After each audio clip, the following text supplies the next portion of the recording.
paz do Senhor, meus irmãos, Deus abençoe a todos. Nós vamos iniciar mais uma série de pregações. Nós vamos hoje fazer uma pregação que vão ser em duas partes, uma para cada capítulo do livro que nós vamos ter em tela agora a partir desse momento, porque hoje nós vamos falar a respeito dos desafios da obra de Deus. A obra de Deus tem muitos desafios e você, como faz parte desta obra, você é um instrumento de Deus para essa obra, logo você também tem e terá muitos desafios pela frente. Então eu quero convidar você a abrir a sua Bíblia no livro de Neemias, capítulo de número 1, que é o nosso assunto de hoje, e o capítulo de número 2, que é a segunda parte. Então, Neemias, capítulo de número 1, nós vamos estar lendo a partir desse momento.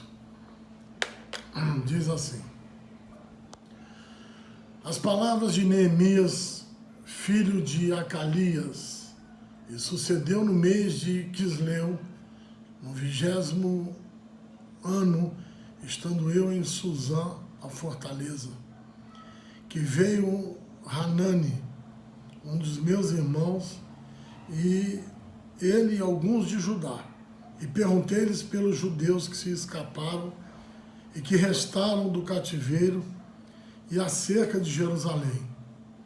E disseram-me: os restantes que ficaram do cativeiro lá na província estão em grande miséria e desespero, e o muro de Jerusalém fendido e as suas portas queimadas a fogo.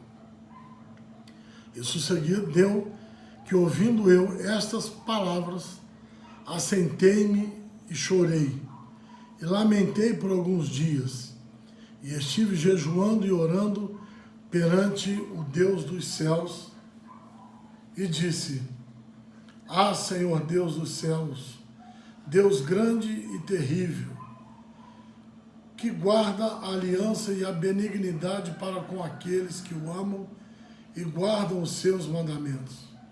Estejam, pois, atentos os teus ouvidos e os teus olhos abertos para ouvirem a oração do teu servo, que eu hoje faço perante ti, dia e noite, pelos filhos de Israel, teus servos. E faço confissão pelos pecados dos filhos de Israel que temos cometido contra ti. Também eu e a casa de meu pai temos pecado. De todo nos corrompemos contra ti e não guardamos os mandamentos, nem os estatutos, nem os juízos que ordenastes a Moisés teu servo. Lembra-te, pois, da palavra que ordenaste a Moisés teu servo, dizendo: vós transgredireis, e eu vos espalharei entre os povos, e vós vos convertereis a mim, e guardareis os meus mandamentos e os cumprireis. Então, ainda que os vossos rejeitados estejam na extremidade do céu, de lá os ajuntarei, e os trarei ao lugar que tenho escolhido, para ali fazer habitar o meu nome.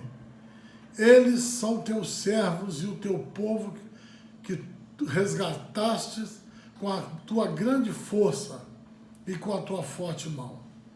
Ah, Senhor, estejam, pois, atentos os teus ouvidos à oração do teu servo e à oração dos teus servos que desejam temer o teu nome. E faze prosperar hoje o teu servo e dá-lhe graça perante este homem. Então era eu, copeiro do rei. Vamos orar ao Senhor, irmãos. Senhor nosso Deus, queremos te pedir a tua graça, a tua força, a tua bênção e a tua direção, para mais uma vez podermos estar compartilhando com a tua igreja a tua palavra, na esperança de que ela vá ao encontro das suas expectativas, de encontro às suas necessidades. Meu Deus, que o teu Espírito fale a cada um de nós pela sabedoria que lhe é peculiar, porque tu és a fonte da sabedoria. Assim, meu Deus, nós choramos e agradecemos por tudo, em nome de Jesus. Amém. Muito bem, meus irmãos. Os desafios da obra de Deus. Nós temos muitos desafios pela frente. Nós estamos num contexto atual aqui no Brasil e no mundo de grandes desafios na área social, política, econômica e espiritual. São dias de luta, de dificuldade, mas serão dias de vitória, porque no fim, irmãos, a vitória é sempre do povo de Deus. Por quê? Porque Deus é Ele quem dirige a história. Nada do que está acontecendo, do que acontece hoje, o que vai acontecer amanhã, do que aconteceu ontem, nada, absolutamente, está fora do poder, da direção e da vontade de Deus. O controle está nas mãos de Deus. Todas as coisas concorrem para o bem daqueles que amam a Deus. Até mesmo aquelas coisas que são aparentemente ruins, Deus tem o poder de transformá-las em bênçãos para nós, grandes lições, grandes aprendizados para a nossa vida. E nós vamos olhar um exemplo disso, nesse caso que nós vamos abordar, que envolveu o povo de Deus no passado, há quase 500 anos antes de Cristo, 2.500 anos atrás, envolveu Israel e os servos de Deus que faziam parte desse povo. É comum, é costumeiro o povo de Deus enfrentar essas dificuldades. E é comum e costumeiro Deus enfrentar por eles e com eles. Deus, muitas das vezes, não nos livra do problema, mas nos livra no problema. Então nós vamos observar isso aqui na palavra de Deus, na vida de Neemias, há quase 2.500 anos atrás, ou 2.500 anos atrás. Muito bem. Nós começamos no versículo de 1 primeiro, situando, quando a Bíblia diz aqui, as palavras de Neemias, filho de Acalias, sucedeu que no mês de Quisleu, o mês de Quisleu é o mesmo Nissan, e ele é considerado o primeiro mês do calendário hebraico por uma razão simples. É o primeiro dos meses do calendário hebraico a contar com 30 dias, de forma bem redonda. Então ele é escolhido para ser o primeiro dos meses do ano lunar, que é o calendário judaico assim se demarca, por essa mesma razão, por ser o ano lunar, nem todos os dias tem 30 dias. Mas este aqui, o mês de Nissan, Quisleu, é o primeiro deles que tem 30 dias cerradinhos, bem contados. Então, neste mês, no 20º ano de reinado do rei Artaxerxes I, chega uma notícia da parte de Jerusalém trazida por um dos irmãos sanguíneos de Neemias. Neemias era copeiro do rei Artaxerxes I, que é o rei Medo-Persa, o império babilônico se desintegrou e vieram uma sucessão de impérios logo em seguida. O império assírio, né, que é vizinho dos persas, e Medo-Persa. Na verdade é quase que um povo só. E nessa época Israel agora está no cativeiro assírio ou Medo-Persa, tanto faz, sobre o comando, sobre o reinado de Artaxerxes I. E no 20º ano do reinado dele, a Bíblia está se reportando ao ano de 446 a.C., que foi o 20º ano do governo de Artaxerxes I. E Neemias, um dos deportados, né, um dos nascidos ali já no cativeiro, Neemias era copeiro do rei. E o copeiro do rei naquela época não era um garçom, um simples garçom, um maître. Não, era muito mais do que isso. Ele tinha que ser uma pessoa de extrema confiança do rei, porque a sua função primordial não era servir o rei, colocar o vinho na caneca do rei, na taça. Não. Primeiro ele tinha que provar o vinho e a comida do rei e esperar. Se ele não caísse morto, envenenado, aí ele mesmo serviria o rei. Então ele era o homem que era a primeira linha de defesa do rei. Era aquele responsável pela prova da comida para ver se estava ou não envenenado, que era uma prática muito comum na antiguidade. Muitos reis de diversos povos morreram envenenados, inclusive dentro do próprio Império Romano, dentro da cúpula da Igreja Católica. Muitos papas morreram também envenenados. O caso mais recente da nossa história é o Papa João Paulo I, que no ano de 1978 amanheceu morto no apartamento apostólico, e a Santa Sé informou o mundo que morreu de congestão porque teria comido melão ou melancia, não me recordo. Ninguém na história jamais morreu por ter comido melão ou melancia. É envenenamento, né? Então, isso era uma prática comum. Então, Neemias era um homem de grande apreço, apesar de escravo, mas grande confiança do rei e de sua esposa. Então, naquele instante, chega no verso 2, a notícia acerca de Jerusalém, e ele indaga os seus irmãos, né? E a Hanani, seu irmão de sangue. E a notícia vem no versículo 3, quando diz, os restantes ficaram, primeiro diz, perguntei pelos judeus que escaparam o restante do cativeiro e acerca da cidade, como ela estava, e disseram-me, os restantes que ficaram no cativeiro, lá na província, estão em grande miséria e desespero, e o muro de Jerusalém fendido e suas portas queimadas. Então, a primeira coisa que acontece é se apresentar um quadro geral, a situação geral, problematização do caso. Então, foi a primeira coisa a ser apresentada. E aí, ele já recebeu a informação de que quem ficou lá está em grande miséria. Primeira notícia, a fome campeava, eles estavam numa situação de muita pobreza, mais do que pobreza, já era miséria extrema, né, um sofrimento terrível. A segunda notícia, os muros estavam fendidos, o muro de Jerusalém fendido e suas portas queimadas. Vamos entender isso. Toda cidade-estado, Jerusalém, era quase uma cidade-estado, só não era uma cidade-estado porque a sua monarquia já tinha se espalhado no território e tinham outras cidades da qual era a capital daquele reinado.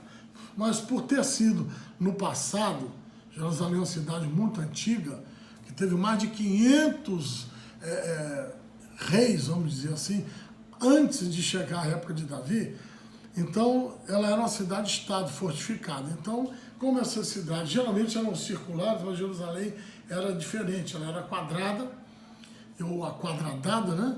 E porque tinham 4 ângulos principais, apesar do seu quadrado corretinho, mas era quadrada e os seus muros de pedra fortificavam a cidade. E lá no Monte Sião, no centro, estava o templo do Senhor. Então, para a gente entender isso, a gente vai ter que conhecer um pouco de história para concluir o seguinte: a cidade é um lugar de proteção. Quando os povos eram atacados e tinham as cidades fortificadas, na Antiguidade ou na Idade Média, os castelos, lá na época do feudalismo, o povo trabalhava no campo, na área aberta, e quando via uma ameaça de povos bárbaros, de invasão de inimigo, esse povo entrava para dentro da cidade e as portas fechadas e eram protegidos pelos muros. E do alto a guarnição protegia a cidade. Se você vê até hoje uma foto de Jerusalém, há muitas torres ao redor da cidade, há muitas brechas não, mas recorte no muro para os guerreiros ficarem ali. E se você olhar direitinho uma foto da fachada, da murada, você vai ver que tem um rasgo grande, uma abertura, né? Como se fosse um rasgo. Aquilo é chamado de chave. Era ali dentro que o flecheiro ficava e aquele espaço comprido era para ele poder correr o arco de cima a baixo, fazer a pontaria e disparar. Então, Em resumo, a cidade era fortificada para proteger os seus cidadãos e os seus bens, os seus patrimônios. E no centro de tudo estava o templo. O templo era o sinal de coesão do povo de Israel. A religião sempre serviu como cimento social. Então eles tinham um imenso orgulho do seu templo, que era luxuoso, era o centro de convergência cultural, religiosa, econômica, toda a vida financeira, não econômica, mas financeira do reino de Israel, passava pelo templo. Era ali que se depositava o dinheiro, era ali que se depositava parte da colheita, do azeite, do trigo e da cevada e de muitas outras coisas.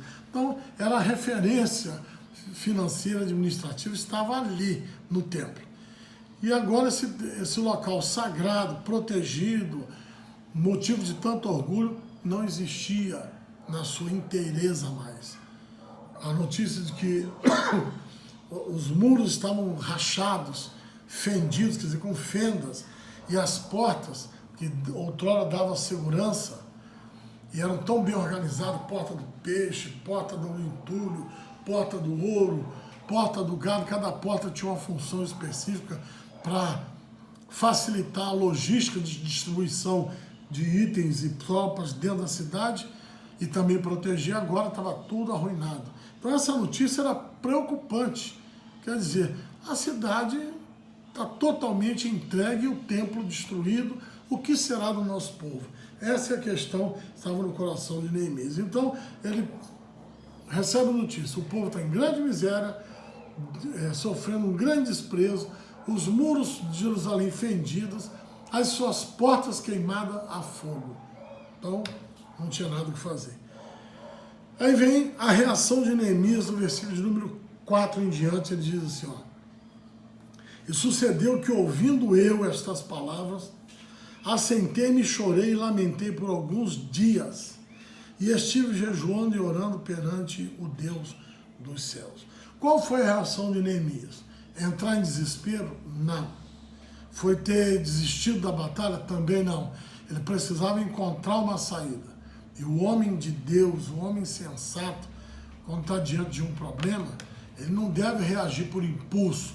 Ele deve, havendo tempo para isso, é claro, ele deve parar, meditar, conhecer a situação, absorver o impacto para ver quais as medidas que ele ia tomar. Então, ele está no momento de absorver essas informações e começar a delinear qual será a sua reação. Então, olha só, a primeira reação dele: assentei-me e chorei. Os judeus, eles não se assentavam à toa. Quando eu digo assentar, não é sentar num banco ou numa cadeira, não. Quando eles usam a expressão assentei-me, eles se assentavam no chão, geralmente já vestido de pano de saco, sentavam numa roda de cinza e atiravam a cinza para o alto, na cabeça, no corpo inteiro. Era um sinal de humilhação, de autonegação. Então eles se assentavam. Por isso que muitas das vezes Deus fala, como falou ao profeta Jeremias e muitos outros: põe-te de pé e falarei contigo. Por quê? Porque o profeta, a pessoa, estava em saco de cinza, estava em pó, estava prostrado no chão em consagração a Deus. Então, quando se diz, e me assentei, é porque ele se assentou em pano de saco e cinza, fazendo quebrantamento. A segunda coisa, ele se assentou e chorou. Chorou pelo povo, chorou pela família, chorou por si mesmo, buscando a orientação de Deus. Não só chorou, mas no choro ele lamenta, ele faz a sua lamentação, que é aquele choro em voz alta, em palavras audíveis, quando a pessoa batia no peito lá na antiguidade e falava, botava para fora todo o seu sentimento, toda a sua mágoa, sua tristeza. Então, Neemias foi profundamente, irmãos, impactado por essas notícias. Ele era um líder completo, porque o líder é diferente do chefe.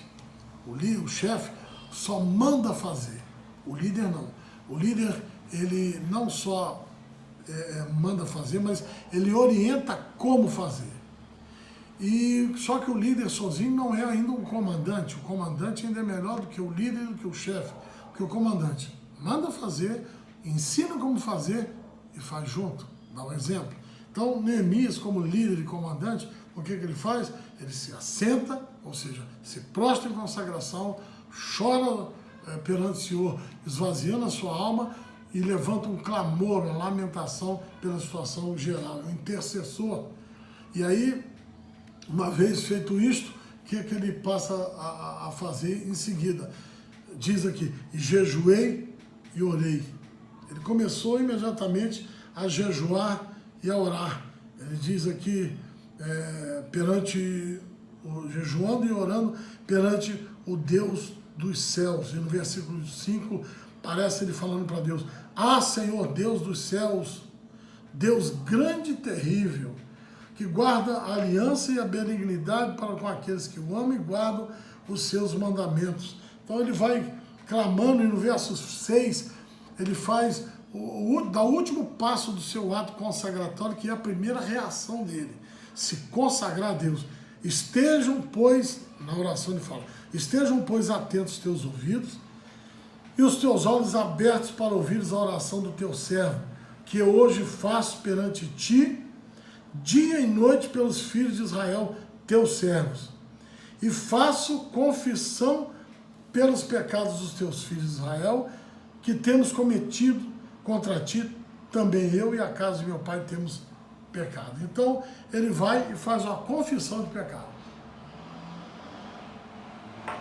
Como era hábito naquela época, um profeta, um legislador, um sacerdote, um rei, ou um intercessor, ou um juiz, o responsável pelo povo, que se sentisse responsável, tomava as dores e fazia confissão pelo povo. Na era da graça isso não existe. Cada um dá conta de si mesmo a Deus, mas a gente ora, clama pela nação, né? Então ele fez confissão de pecados pelo povo, pela família, quando ele diz aqui a casa do pai dele, né? E por ele. Ele também pecava, ele também era um pecador, porque todos pecavam, né? Então, uma vez feito isso, ele conclui no versículo 7. De todo nos corrompemos contra ti, e não guardamos os mandamentos, nem os estatutos, nem os juízos que ordenastes a Moisés, teu servo. Então, nesse versículo 6 e 7, ele parte para essa iniciativa. O que a igreja, o que o servo de Deus faz no momento em que sofre uma perda, um ataque, uma necessidade grande, uma tribulação, uma guerra? A primeira coisa que ele tem que fazer é ir para os pés do Senhor.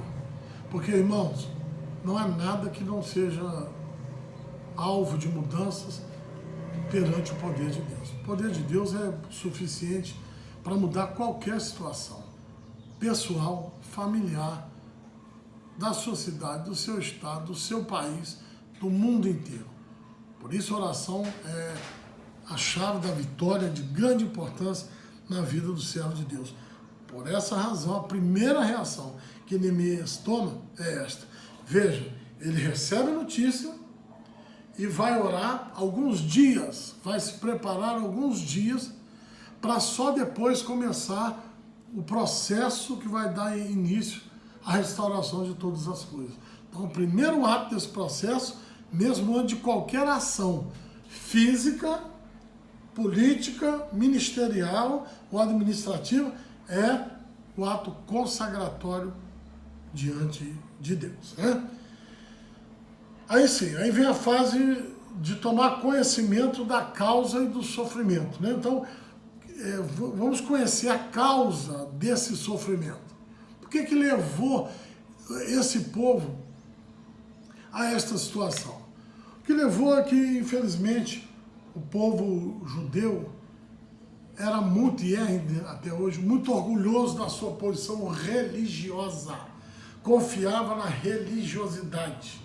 Esqueceu de Deus e colocou a sua atenção na mecânica dos ritos, na mecânica e na dinâmica das cerimônias, no embelezamento da cerimônia, com as formas da liturgia, uma ortodoxia completamente assim, vamos dizer, festiva, alegórica, toda alegorizada, uma coisa apoteótica, vamos dizer assim. Preocupou-se com esse folclore todo, esqueceu da raiz que deveria levar a tudo isso. Que raiz é essa? Um coração sincero, quebrantado, humilde e obediente a Deus.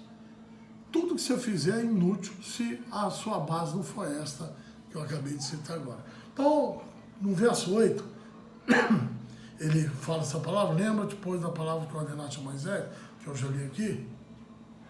E aí, nós destacamos, primeira coisa que ele vai detectar, que houve transgressão, ou seja, desobedeceu-se os mandamentos que receberam através de Moisés. Segunda coisa que eles fizeram, eles desprezaram o alerta de Deus. Porque no verso 8, quando ele fala assim, lembra-te, pois, da palavra que ordenaste a Moisés, teu servo, dizendo, vós transgredireis, e eu vos espalhareis entre os povos. Vós transgredireis, e eu vos espalhareis. Deus já havia alertado antes. Vocês vão transgredir, e eu vou punir vocês, eu vou espalhar vocês pela nação, pelas nações da terra. Não acreditaram em Deus. Pensaram assim, vocês acham que Deus mandou fazer esse templo bonito, Salomão gastou uma fortuna, esse troço todo bonitão aí, essa cidade maravilhosa, cidade do grande rei, e a nossa tradição, e blá blá blá, esse papo todo de tradição. Você acha que Deus vai destruir isso aí, vai deixar que, de jeito nenhum, Deus está amarrado, está vinculado ao nosso povo. Deixa eu dizer uma coisa para você, irmão, Deus não tem a carteira dele assinada em nenhuma denominação, não tem vínculo com nenhuma igreja denominacional. O vínculo que ele tem, primeiro é com ele mesmo, com a palavra dele e com aqueles que lhe obedecem. Existem duas igrejas, a igreja militante, que é essa igreja que tem CNPJ, está aí na terra, e existe a igreja triunfante, que é aquela igreja composta pelos irmãos que já partiram para a eternidade e será completada com aqueles que, dentro da igreja militante, estiverem salvos e vão ser levados ao céu, ou por via da morte, ou por via do arrebatamento. Então, irmãos, a igreja triunfante, Deus tem um compromisso com ela. Agora, a igreja de cartório, a igreja de CNPJ, a igreja institucional humana, Deus tem compromisso com homens lá dentro que são fiéis a Ele. Mas não pense, você não se engane, que Deus está amarrado com a carteira dele lá como empregado de alguma igreja. Por isso tem muitos pregadores que ficam agendando Deus. Olha, sábado à noite às 19 horas, venha na igreja tal, Deus tem um encontro contigo. Aí a pessoa, ela está agendando Deus, mas Deus não falou nada não. Aí você vai lá, perde seu dinheiro, perde seu tempo e sai de lá sem cura, frustrado e às vezes até se torna um ateu por conta disso daí. Né? Mas vai fazer o quê? O homem não tem como agendar Deus. Então o povo creu muito nisso, resultado, afastaram o coração de Deus, Deus enviou a perseguição. Foi tudo quebrado, queimado, destruído, aquilo que era sagrado foi pisado ao pé de nações ímpias e eles ainda levados como escravos para o cativeiro. Uma grande humilhação. E a religião, irmão, serviu de quê? Nada. E as doutrinas humanas serviram de quê? Nada. E os estatutos religiosos, as convenções religiosas? Nada. Porque Deus não está preso a nada disso, irmãos. Deus é soberano e reina sozinho, sem a nossa ajuda no seu reino. Nós somos servos do reino, tá certo? Então, tomaram conhecimento da transgressão e desprezaram o aviso de Deus. Se vocês vão transgredir, eu vou espalhar vocês. Muito bem. Aí é apontada a solução no versículo de número 9. Olha aqui, ó. O próprio Deus falando que depois que ele espalhasse eles, né, entre os povos, aí sim, no sofrimento, aí Deus fala, e vós vos convertereis a mim, Porque quando o crente está atribulado, ele volta para os pés do Senhor. A irmã Frida Wingren, já de saudosa memória, tem um hino dela, se não me engano é o 26, né? Ela diz: quando as esperanças desvanecem, o aflito crente vai orar. Tem muita gente que na hora do desespero, ele só ora na hora do desespero. Ele só busca na hora do desespero. Tem muita gente aí que está com falta dos cultos. Eu acho interessante, eu chego a rir no meu particular. Gente que não vai no culto de jeito nenhum, irmãos. É inimigo de estar no culto. Não gosta de culto de doutrina. Não gosta de nada. Falando para mim que está seco de vontade. Irmãos, peraí. Não é assim não. Só que quando a pessoa se sente ameaçada, aí ele começa a querer voltar para Deus. Então o povo foi alertado, sim, que a solução seria essa, né? Vos convertereis, guardareis os meus mandamentos e os cumprireis. Então, quer dizer, aí nós vamos ver aqui, passo a passo. Então, ainda que os vossos rejeitados estejam na extremidade do céu, de lá os ajuntarei e os trarei ao lugar que tenho escolhido para ali fazer habitar o meu nome. Então veja bem, primeira solução proposta, vos convertereis. É preciso que o povo converta-se. O que é isso? Converter, voltar para dentro, voltar para Deus, para dentro do seu coração e buscar a Deus. Segundo, guardar os mandamentos. Guardar não é botar numa prateleira, não é botar a lei no Sefer Torá, igual eles faziam, não. É obedecer, cumprir a palavra de Deus. E um detalhe interessante desse versículo 9, quando ele diz assim: e os trarei ao lugar que tenho escolhido para ali fazer habitar meu nome. Nota uma coisa, os planos de Deus estão pré-determinados desde antes da fundação do mundo. A Bíblia diz que o sacrifício de Jesus, o Cordeiro de Deus, foi executado antes da fundação do mundo. Não se engane, irmãos. Tem muita gente pensando que o plano de Deus deu errado com Adão e Eva e Deus teve que fazer um gatilho, uma manobra ali para poder tomar outro caminho. Claro que não, Deus já sabia de tudo isso. Tudo está patente aos olhos de Deus. Todo sofrimento, toda vitória, toda alegria, tudo está diante de Deus. Então Deus já sabia, por isso que ele no passado falou a eles do que eles iam fazer no futuro deles e como ele reagiria. Então olha só, ele vai trazer para o lugar que ele tinha escolhido. Nada de Deus dá errado, nada. Seus planos não podem ser frustrados pelo homem. Tudo segue a sua mecânica exata, a sua soberana vontade. Essa é uma doutrina que qualquer dia eu vou falar dela aqui, que o nosso povo precisa muito conhecer. A doutrina da soberania de Deus. Então, Deus faz prevalecer sempre a sua vontade. A vontade do homem ela não pode solapar a vontade de Deus em momento algum da história. Isso não existe. Tem muita gente que acha que pode coordenar a vontade de Deus, comandar a vontade do Senhor, frustrar os seus planos. Isso é absolutamente impossível.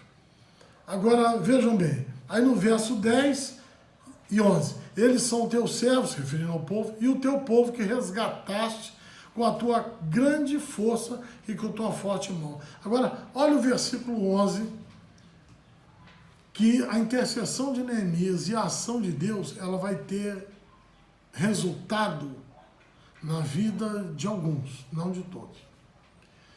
Isso fala de comprometimento. Olha aqui, ó. Verso 11.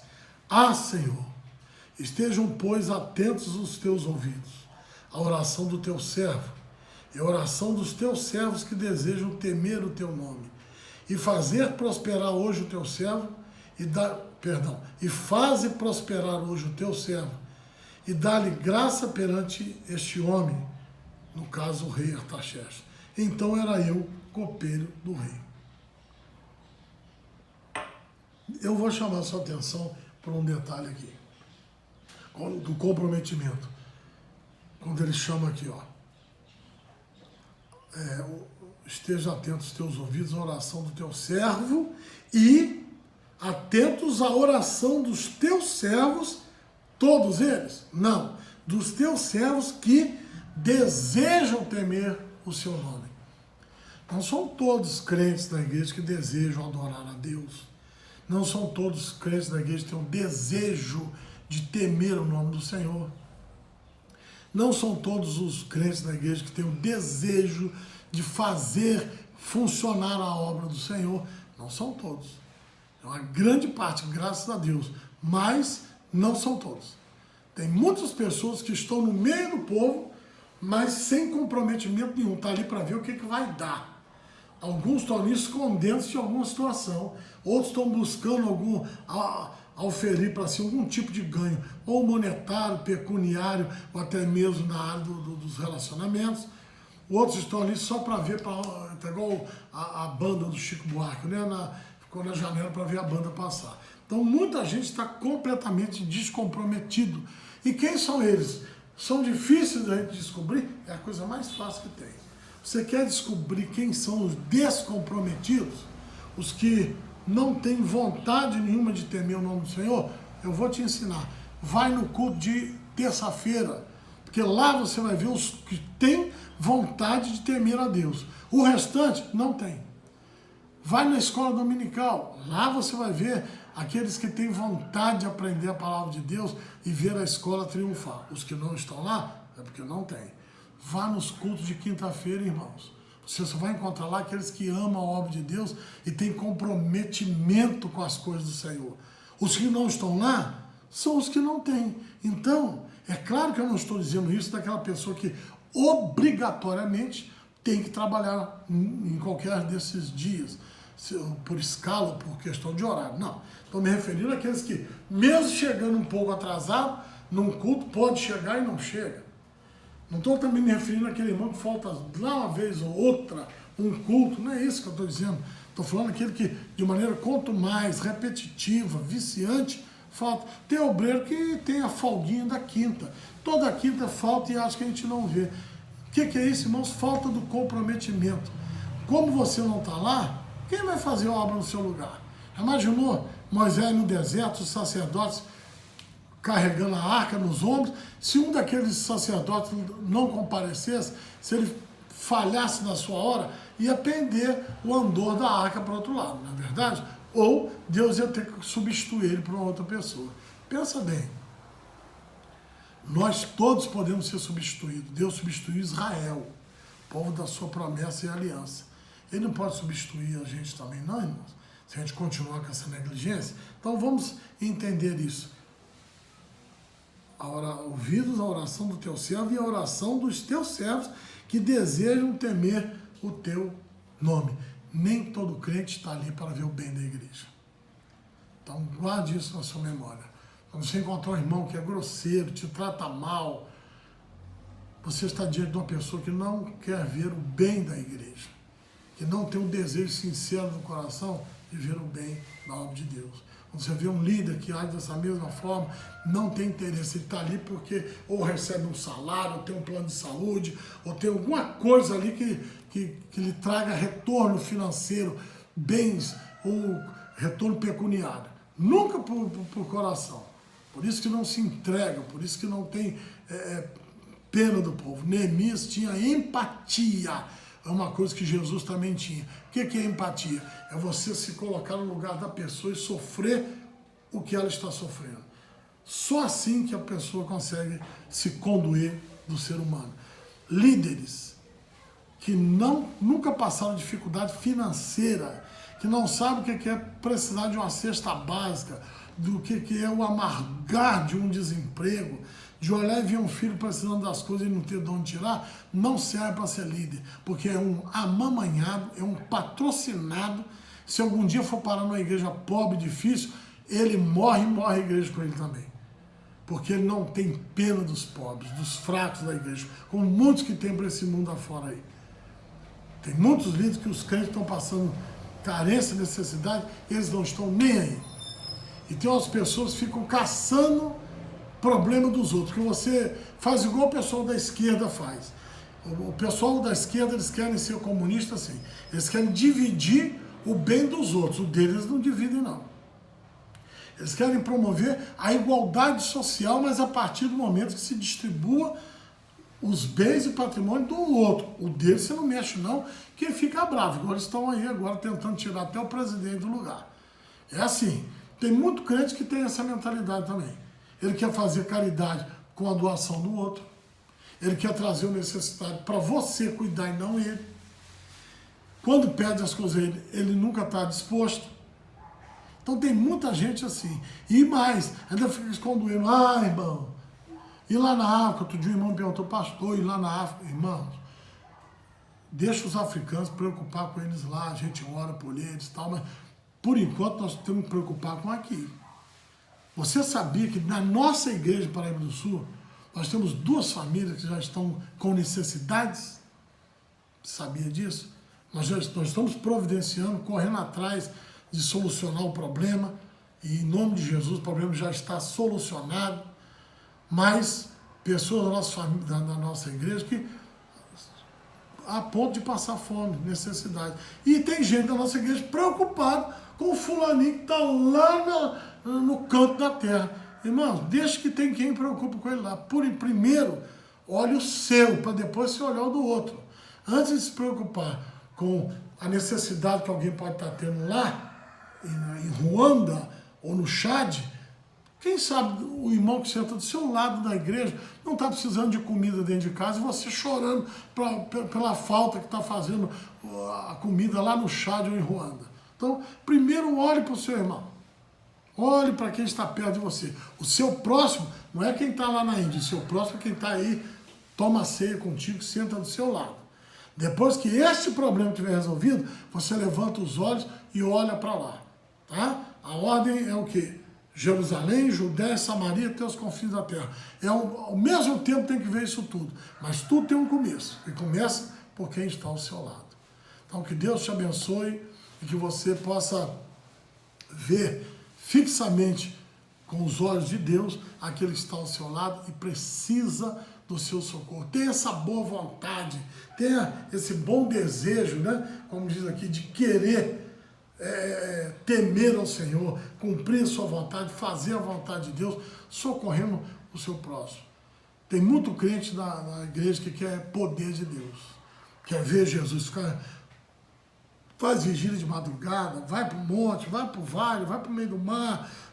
Tudo isso é muito bom, continue fazendo. Aí chega lá e fica assim, Deus, eu queria ver Jesus, eu queria ver anjo. Você quer ver Jesus? Eu vou te dar o endereço agora.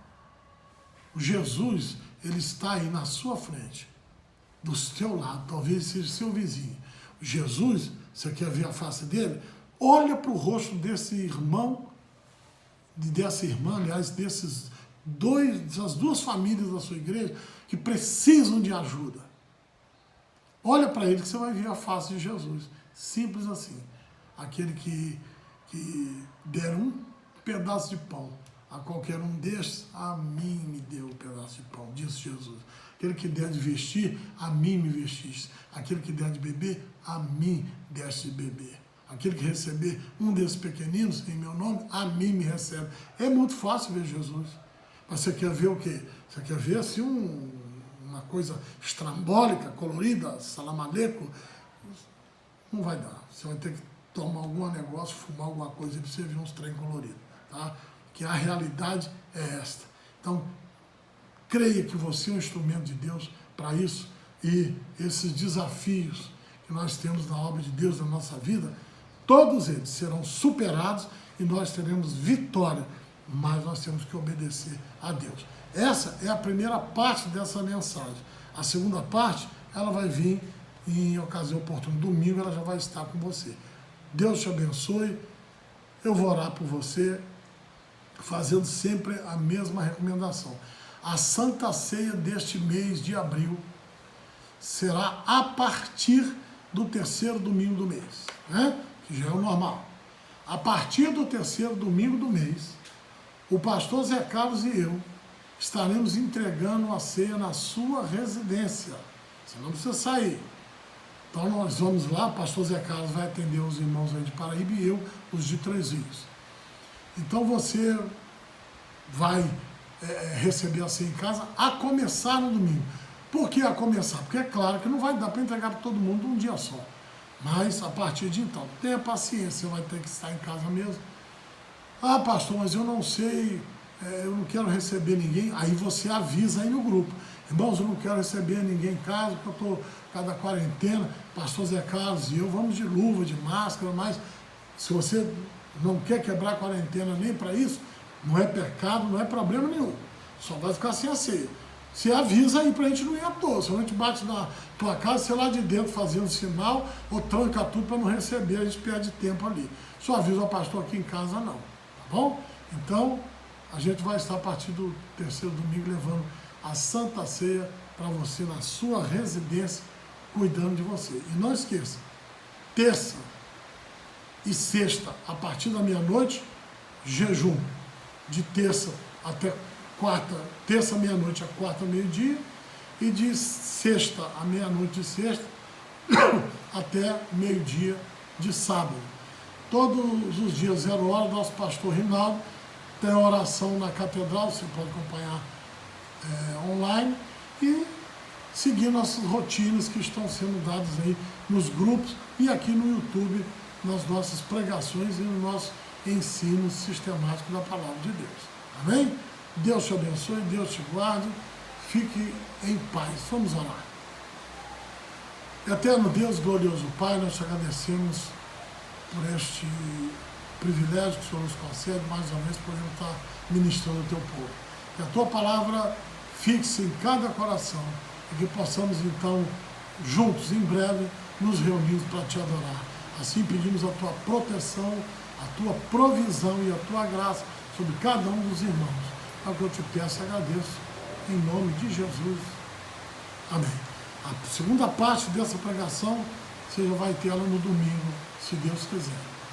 E quanto a mais, irmãos, regozijai-vos, sede perfeitos, sede consolados, sede todos de um mesmo parecer, viver em paz, e o Deus de amor e paz será convosco. Amém.